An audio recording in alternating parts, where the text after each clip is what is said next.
There used to be a man down the lane, and he was a weaver. Now, weavers in them days, they wore a uniform. They wore a bowler hat and pinstripe trousers and jacket. And I used to get up early to go and sit on the end of our garden to watch Mr. Burris come by. I used to think it was fantastic to see him. And all the people going down to work, you could pick the weavers out because they got their bowler hats and their umbrella. And you knew the difference. You could tell when a weaver was walking down the street. He was the cream.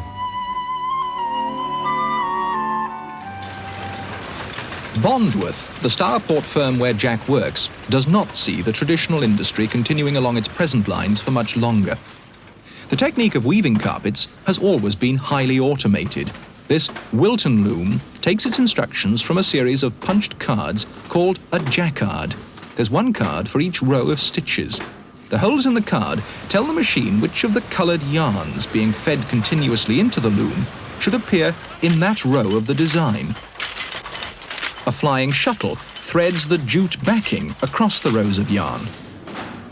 On instructions from the jacquard, the colours for the design are pulled to the top. The other yarns are woven into the underside of the carpet. So, in any Wilton carpet, most of the expensive yarn is actually buried out of sight.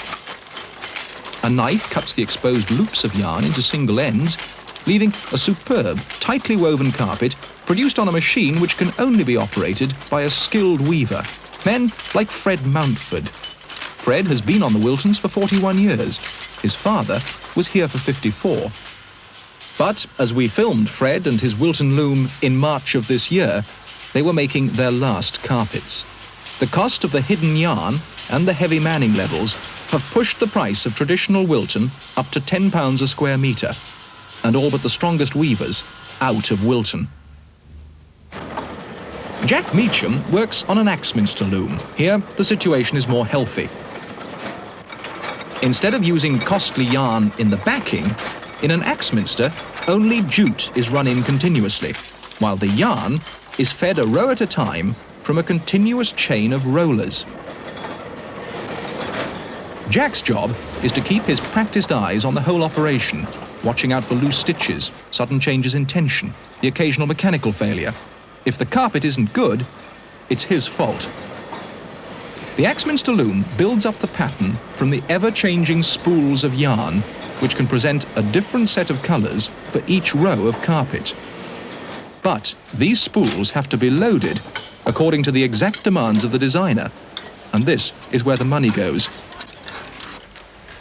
A team of 3 girls works constantly. One girl rolling up the ends, 2 others changing the bobbins. There are some 280 different bobbins, of which on average 120 have to be changed with every new set of rollers. Each number represents a colour. The red numbers are the colours that have to be changed. The blue remain the same. The job requires tremendous concentration, and the girls are paid well, around £3,000 a year for shift work. Their pay, the cost of the yarn, and the relatively slow speed of the faithful and lovingly maintained machines have to be added to Jack Meacham's skill and his wages, which can be much more than £3,000 a year. The result, a carpet which costs £7 a square metre, but which is undoubtedly a work of quality and love. So it's a nice pleasure to go anywhere, you know, like an hotel or anywhere like that away and walk onto a Bondworth carpet and you get a feeling, you know, I probably wrote this one, you know. It gives you a little bit of pride there. Very good, that is. But in the last decade, the traditional weavers have come under pressure, not just from the steadily rising prices of their raw materials, but from a new style of carpet making, which is both faster and cheaper than weaving.